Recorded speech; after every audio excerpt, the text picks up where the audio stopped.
ఆలోచించాం. తిరగడానికే సరిపోతుంది, అది ఒక వ్యసనంగా తయారవుతుంది. ఇప్పుడు వెంకయ్య నాయుడు గారు ఉండలేరు. ఆయన అంటున్నాడు నేను రిటైర్ అయినాన్ని, కానీ రిటైర్ కాలా.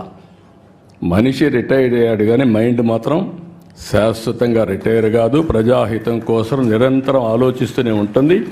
సమాజం కోసం పనిచేసే పరిస్థితికి వస్తారు. అదే సమయంలో వెంకటేశ్వరరావు గారిని చూసినప్పుడు మనిషి ఇంతమందిపై భరత్ చెప్పాడు. ఒక మాటలో చెప్పాలంటే మా ఫ్యామిలీలో మోస్ట్ రిలాక్స్డ్గా జోవియల్గా ఉండే వ్యక్తి వెంకటేశ్వరరావు గారు. చాలా ఈజీగా ఎన్ని కష్టాలున్నా ఏమున్నా మనిషి కనపడినప్పుడు హ్యాపీగా ఇది చేసేవారు. ఇటీవల ఒకసారి కలిసినప్పుడు నాకు కొన్ని అనుమానాలు వచ్చాయి. యాక్టివ్ లైఫ్లో ఉన్నారు, all of A sudden retired life మారుగా హ్యాపీగా ఉన్నారు. ఎట్లా స్పెండ్ చేస్తున్నారు మీ టైము అని అడిగాను. ఎందుకంటే ఇప్పుడు నాకు కూడా ఆ పరిస్థితి వస్తే ఇప్పటి నుంచే ప్రిపేర్ కావాలి కాబట్టి. ఆయన ఒకటే చెప్పాడు,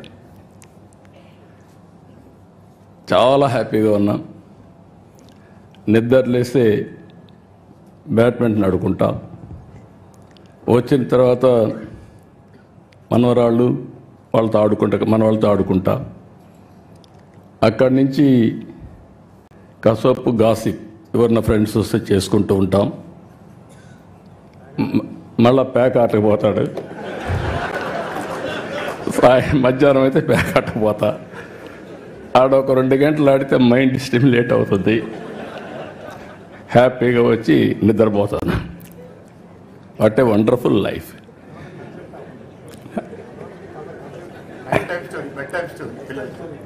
పిల్లలకి అది కూడా చెప్పాడు, నేను మర్చిపోయాను. పిల్లలకి రాత్రిలో ఒక స్టోరీ చెప్పి ఏం హ్యాపీగా నిద్రపోతాడు. అదే మరిగా ఫ్రెండ్స్తో కలిసి విదేశాల్లో తిరగడం ప్రారంభించాడు.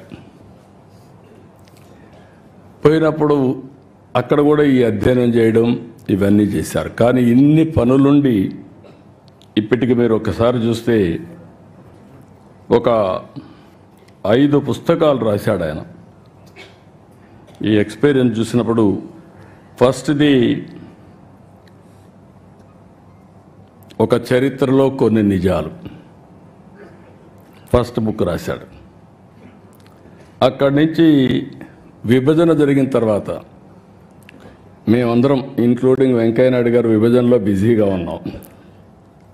వెంకయ్య నాయుడు గారు పార్లమెంట్లో ఫైట్ చేయడం, ఆ సీన్ చూసిన తర్వాత బాధపడడం అవన్నీ జరిగాయి. అయితే వెంకటేశ్వరరావు గారు దాని మీద డెప్త్కి వెళ్ళి తెలుగువారి చరిత్ర వేర్పాటు వాదం ఎందుకు వచ్చిందని పుస్తకం రాసే పరిస్థితికి వచ్చారు. 3వ పుస్తకం అక్కడి నుంచి వదిలిపెట్టలేదు. ప్రపంచతత్వం, నాయకత్వం, దీని మీద అధ్యయనం చేసి ఒక బుక్ ఒకటి రాసే పరిస్థితికి వచ్చాడు.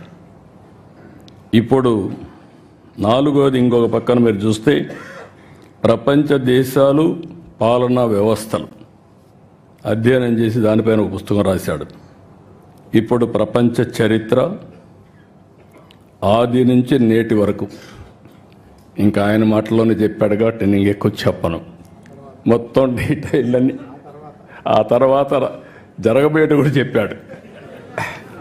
మనం అందరం ఒక 4-5 సంవత్సరాలు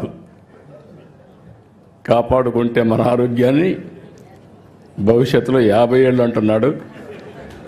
కానీ ఒక్కసారి ఇన్నోవేషన్ వస్తే 50 ఏళ్ళతో ఆగదు. కొంతమంది మీరు లేనిపోయిన ఆలోచనలు ఇచ్చారు. శాశ్వతంగా ఎందుకు బతకూడదని. God only knows. కానీ చరిత్ర కూడా మనం ఒకసారి చూస్తే ఇవన్నీ ఒక ఎత్తు అయితే ఈరోజు అగ్రదేశాలు, అన్ని దేశాలు కూడా సఫర్ అయ్యే పరిస్థితి వస్తున్నాయి. జనాభా లేదు, ఏఐ ఉంది, లేకపోతే టెక్నాలజీ ఉంది, దాన్ని ఆపరేట్ చేసే మనుషులు కూడా లేని పరిస్థితి వస్తుంది. యూరోప్ కానీ, చైనా కానీ, అదే మరిగా మీరు చూస్తే చాలా దేశాల్లో, జపాన్ కానీ, అన్ని దేశాల్లో ఏజింగ్ ప్రాబ్లం అనేది బిగ్గెస్ట్ ప్రాబ్లంగా తయారయ్యే పరిస్థితి వచ్చింది. మనం అందరం అదృష్టవంతులం. భారతదేశం వరకు ఈరోజు ఎగ్జామ్ చేసే వచ్చింది.